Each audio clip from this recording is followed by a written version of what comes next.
రైలు కింద పడి ఆత్మహత్య చేసుకున్నటువంటి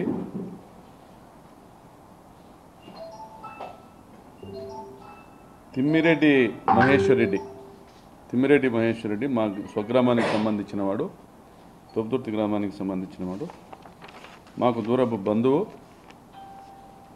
వాళ్ళ నాయన గత 25 సంవత్సరాలుగా 30 సంవత్సరాలుగా కూడా మా చిన్నాయనకు ముఖ్యంగా మా చందు అన్నకు కూడా ముఖ్య అనుచరుడిగా ఉన్నాడు. ఆ మహేష్ రెడ్డి వాళ్ళ నాయనకు పెళ్లి చేసింది కూడా మా నాయనే. మా గ్రామంలోని యువత చెడు మార్గంలో ప్రయాణం చేయకూడదనేటువంటి ఒక విధానంతో ఈ పిల్లోడు చిన్న వయసులో నేరమేది చట్టమేది తెలియని వయసులో తప్పులు చేస్తా పోతా ఉన్నాడని అనేక మార్లు మా అన్న కన్విన్స్ చేసే ప్రయత్నం చేసినాడు.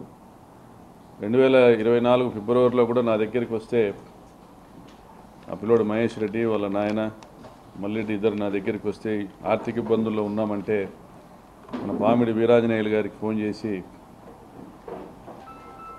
ఎల్టీ లోను అడిగాము. 20 లక్షల వరకు ఎల్టీ లోన్ పెట్టొచ్చన్నా అని ఆయన అంటే ఎన్ఆర్కే మోహన్ గారి దగ్గరికి లీగల్ అడ్వైజర్ దగ్గరికి కూడా వీళ్ళని పంపడం జరిగింది, మా సొసైటీ సెక్రటరీతో పాటు. అంతకుముందు అత్యవసర పరిస్థితుల్లో అడిగితే మా నాయన కూడా డబ్బులు ఇచ్చినాడు, మా అన్న కూడా డబ్బులు ఇచ్చినాడు, దానికి ఫోన్పే స్లిప్స్ కూడా ఉన్నాయి. పిల్లోడైతే మావాడే, మా స్వగ్రామము. అయితే తప్పుడు అలవాట్లలో తప్పుడు స్నేహాలతో తప్పుడు మార్గాల్లో ప్రయాణం చేస్తున్నాడని తెలిసి వాళ్ళ నాయనను అనేక మార్లు హెచ్చరించడం జరిగింది. వాడు నా మాట వినడం లేదు మామ, మా కంట్రోల్లో లేడు మామ అని వాళ్ళ నాయన అనేక మార్లు చెప్పడం జరిగింది. ఈ మధ్య కూడా ఎలక్షన్ల తర్వాత కూడా ఒక 2 నెలల కింద ఇట్లా నా మీద ఇట్లా కేసు పెట్టినారు మామ అని ఆ పిల్లోడు మా అన్నకు ఫోన్ చేసినట్టు తొబ్బతుర్తి చంద్రశేఖర్ రెడ్డికి అనంతపురం 1 టౌన్లో కేసు పెట్టినారు, పలానా వాళ్ళని కూడా చెప్పడం కూడా జరిగింది. చాలా పర్సనల్ ప్రాబ్లమ్స్ ఉన్నాయి ఆ పిల్లోనికి చాలా పర్సనల్ ప్రాబ్లమ్స్ ఉన్నాయి. లవ్ ఫెయిల్యూర్ ఇష్యూస్ ఉన్నాయి. తను గుంటూరుకి సంబంధించిన ఒక అమ్మాయిని పెళ్లి చేసుకున్నాడు. ఆ అమ్మాయితో విడాకులు తీసుకున్నట్లుగా కూడా తెలుస్తూ ఉంది అన్అఫిషియల్గా. మళ్ళీ ఇంకా కొన్ని పర్సనల్ ఇష్యూస్ కూడా ఉన్నాయి. దాంట్లో కూడా ఆ పర్సనల్ ఇష్యూస్లో కూడా మా అన్నతో సాయం అడగడం కూడా జరిగింది పిల్లోడు. మేమందరం కూడా బాధపడతా ఉన్నాం, వాడు చనిపోయినాడు, ఇట్లా చేసుకున్నాడు, తొందరపాటు నిర్ణయం తీసుకున్నాడు. పాల్చర్లకు సంబంధించి బంగారు మురళి అనే పిల్లోడు మొన్న రాత్రి వీడిని మహేష్ని సోమలతోటి నుంచి నాగిరెడ్డి పోయే దారిలో రైల్వే ట్రాక్ దగ్గర వదిలిపెట్టినాడు. ఇక్కడ మా ఫ్రెండ్స్ వస్తున్నారు, డిన్నర్ ఉంది అని చెప్పి అక్కడ డ్రాప్ చేయించుకున్నాడు. మళ్ళీ ఒక 2-3 గంటల తర్వాత వచ్చి నన్ను పికప్ చేసుకో అని చెప్పిపోయినాడు. దాని తర్వాత అక్కడి నుంచి ఆ మురళీకిను వాడి ఫ్రెండ్స్కి వాట్సాప్లో చాటింగ్ చేసినాడు, ఫేస్బుక్లో చాటింగ్ చేసినాడు. నేను సూసైడ్ చేసుకుంటున్నాను కూడా వాళ్ళకి తెలియజెప్పడం కూడా జరిగింది. ఏదో తాగి మాట్లాడుతూ ఉంటాను అని పట్టించుకోలేదు, కానీ పొద్దున్న వచ్చి చూసేటప్పటికి జరిగిన అనర్థం అంతా కూడా వాళ్ళు చూడడం జరిగింది.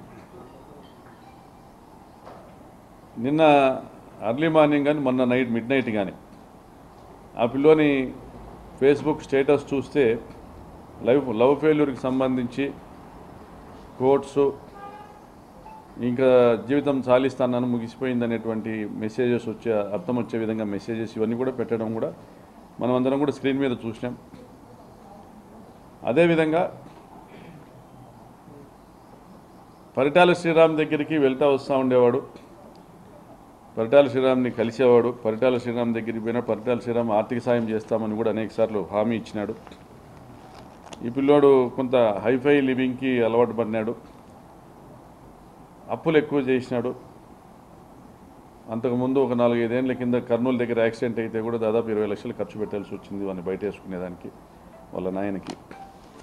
తలకు మించిన భారం అయితే అనేది పరిటాల శ్రీరామ్ ఆర్థిక సాయం చేస్తానని వీడి లవ్ ఇష్యూస్ సాల్వ్ చేస్తానని ఏదో మాట ఇచ్చింటే పోయినాడనేసి చెప్పుకున్నాడు. అప్పుడు పరిటాల శ్రీరామ్ దగ్గర పోతా వస్తున్నప్పుడు కూడా మా మీద ఫేస్బుక్లో పోస్టులు పెట్టినాడు, కొద్దిగా వ్యతిరేకంగా పెట్టినట్లుగా. తర్వాత కూడా మా దగ్గర కలిసినాడు, మళ్ళీ మా దగ్గర సాయం పొందినాడు, మాతో మాట్లాడినాడు. మేము పట్టించుకోలే. పిల్లోని ఎత్తుకొని బుజ్జగించాలనుకుంటాం, ఉచ్చబోస్తాడు ఒంటి మీద, మన పిల్లోడు కాకుండా పోతాడా అని అనుకున్నాం. మా చిన్నాయనకు కూడా మా అన్నోళ్ళు చెప్పినారు, వీడు చేయి దాటిపోయినాడనే విషయము మా చిన్నాయనతో కూడా వాళ్ళ నాయన మల్లెడ్డి చెప్పడం కూడా జరిగింది. కానీ చిన్నపిల్లల్ని వాళ్ళకు ఊహ తెలియని వయసులో వాళ్ళని రెచ్చగొట్టే మాటలతో వాళ్ళకు ఉన్నటువంటి దుడుకు స్వభావాన్ని ఆసరా చేసుకుని వాళ్ళతో నేరాలు చేయించాలనేటువంటి ఆలోచన మాత్రం అది పరిటాల శ్రీరామ్ది కరెక్ట్ కాదు.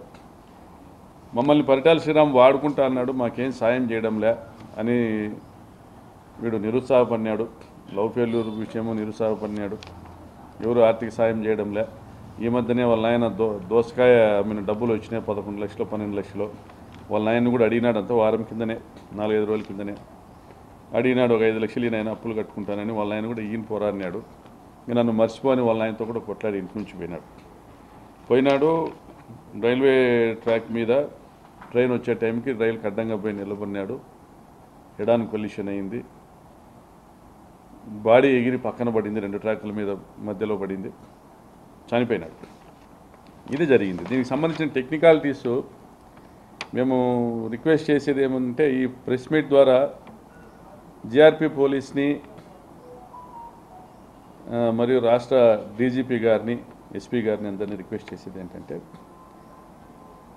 ఈ పిల్లోని మొబైల్ని సీజ్ చేసినారు, ఎగ్జామిన్ చేయండి.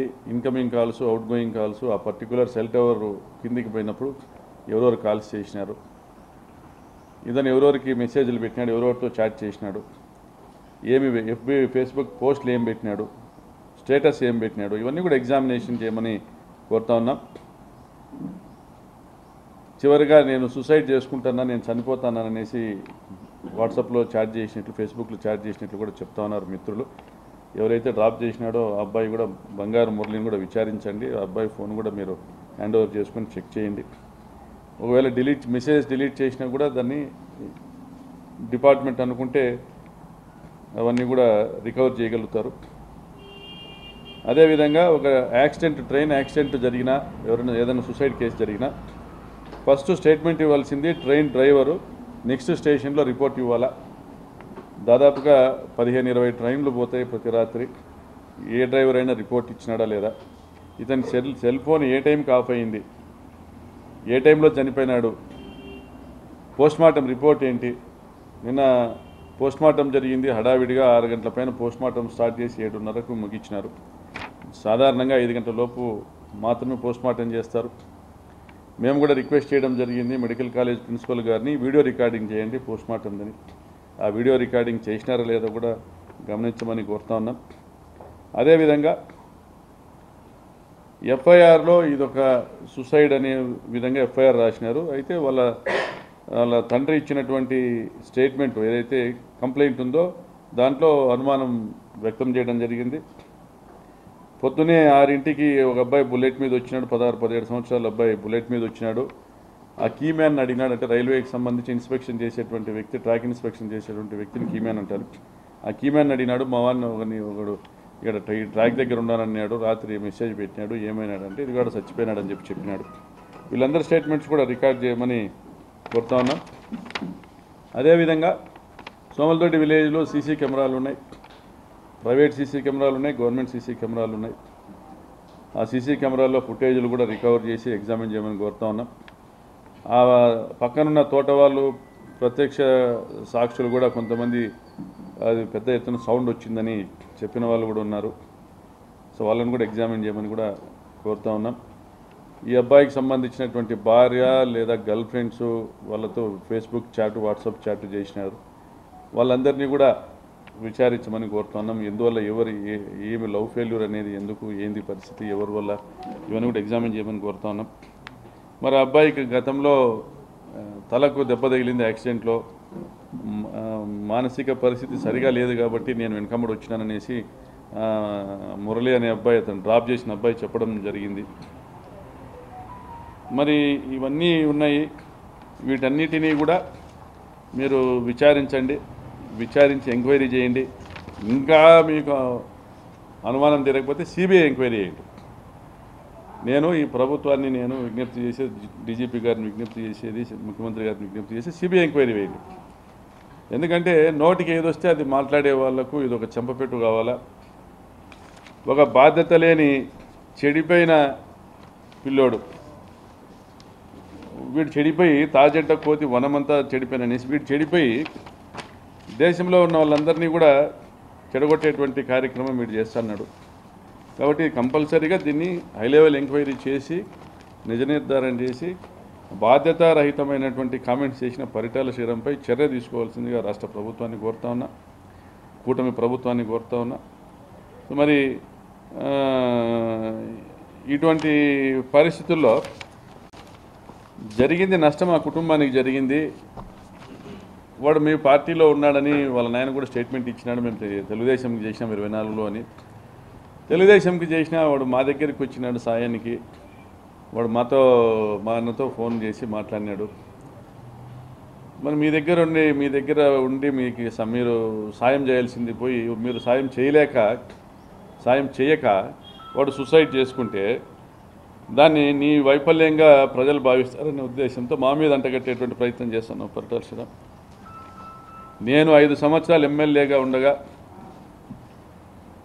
ఎక్కడ మా పార్టీ నుండి, మా సైడ్ నుండి ఎక్కడ ఎటువంటి హత్యలు కూడా జరగకుండా చూసినాం. ఫ్యాక్షన్ని కట్టడి చేసినాం. పార్టీలు చూడకుండా కూడా నిరుత్సాహపరిచినాం. ఎవరైనా అటువైపు అత్యుత్సాహం ప్రదర్శిస్తూ ఉంటే ఫ్యాక్షన్ వైపు నిరుత్సాహపరిచినాం. జరిగిన 2 హత్యలు కూడా తాటిచర్ల ఉప సర్పంచ్ను మీ వాళ్ళే తెలుగుదేశం వాళ్ళే చంపినారు, మా పార్టీ ఉప సర్పంచ్ని. అదేవిధంగా బిల్లే ఎల్లప్ప అనేసి టమాటా మండి నడుపుతా ఉన్నాడు కక్కలపల్లిలో, ఆయన కూడా మీ పార్టీ వాళ్ళే చంపినారు. మర్డర్ ఫర్ గెయిన్ అనొచ్చు అది. ఎందుకంటే ఈరోజు ఆడ గెయిన్ చెందుతా ఉండేది, లాభపడుతూ ఉండేది పరిటాల శ్రీరాము. టమాటా మండిలో అంతకుముందు క్యాంపర్కు పంచాయతీకి 250 రూపాయలు చెల్లించేవాళ్ళు ఒక టమాటా వెహికల్కి. పంచాయతీ రసీదు ఇస్తే 250 రూపాయలు చెల్లించేవాళ్ళు. సంవత్సరానికి 70 లక్షలు 80 లక్షలు పంచాయతీకి ఆదాయం వచ్చేది. దాంతో డెవలప్మెంట్ యాక్టివిటీస్ జరిగేది. ఇప్పుడు మీరు వచ్చినాక ఆ బిల్లు ఎల్లప్పని చంపినాక ఎవరు కూడా పంచాయతీ టోల్ కలెక్ట్ చేసేదానికి, టమాటా మండి టోల్ కలెక్ట్ చేసేదానికి ముందుకు రాలే. మీరంటే భయంతో దాన్ని ఉపయోగించుకొని మీరే మీ మనుషుల్ని పెట్టి ఒక్కొక్క వెహికల్కి 2500 కలెక్ట్ చేస్తుంటే 10 రెట్లు కలెక్ట్ చేస్తున్నారు. అంటే దాదాపు టమాటా కేజీకి రూపాయి కలెక్ట్ చేస్తున్నారు. ఫలితం ఏంటంటే సంవత్సరానికి 7-8 కోట్ల రూపాయలు నేరుగా మీ ఖాతాలోకి వచ్చేకో, మీ పరిటాల ట్రస్ట్ ఖాతాలోకి వచ్చేదానికో మీరు చేసుకుంటున్నారు. ఇది కక్కలపల్లి గ్రామ ప్రజలే సాక్ష్యం. ఇంకా లిక్కర్లో మీరు ఈ మధ్య గోవా లిక్కరు, స్మగుల్డ్ లిక్కరు కూడా దొరకడం జరిగింది రప్తాల్లో. అంతకుముందు కర్ణాటక లిక్కర్ తెచ్చి అమ్మినారు. చంద్రబాబు నాయుడు గారు బ్రాందీ షాపులు టెండర్లు పిలిచినాక, వైన్ షాపులు టెండర్లు పిలిచినాక వైన్ షాపులన్నీ మీరే నడుపుకుంటున్నారు. ఎకరాకు 10 లక్షల నుంచి 20 లక్షలు డిమాండ్ చేస్తున్నారు రియల్ ఎస్టేట్ వాళ్ళతో. నియోజకవర్గంలో ఏడ ఇసుకుండా అమ్ముకుంటున్నారు. లారీకి 3000 మీకు కట్టాలా, గరుసుకు లారీకి 3000 మీకు కట్టాలా. సెటిల్మెంట్లు చేస్తున్నారు, దందాలు చేస్తున్నారు. అయ్యా మేము మీ పార్టీ వాళ్ళమన్నా ముందు కట్టు, తర్వాత పార్టీ చూసుకుంటామంటున్నారు. మీ పార్టీ వాళ్ళకు వచ్చిన బ్రాందీ షాపులు కూడా మీరే ఆక్రమించుకున్నారు. దౌర్జన్యాలకు రాప్తాడు నియోజకవర్గాన్ని కేర్ ఆఫ్ అడ్రస్గా మార్చినారు. ఈ 8 నెలల్లో మీరు చేసింది ఏమంటే దోపిడీ తప్ప మీరు చేసింది ఏం లేదు. ఇవన్నీ ప్రశ్నిస్తా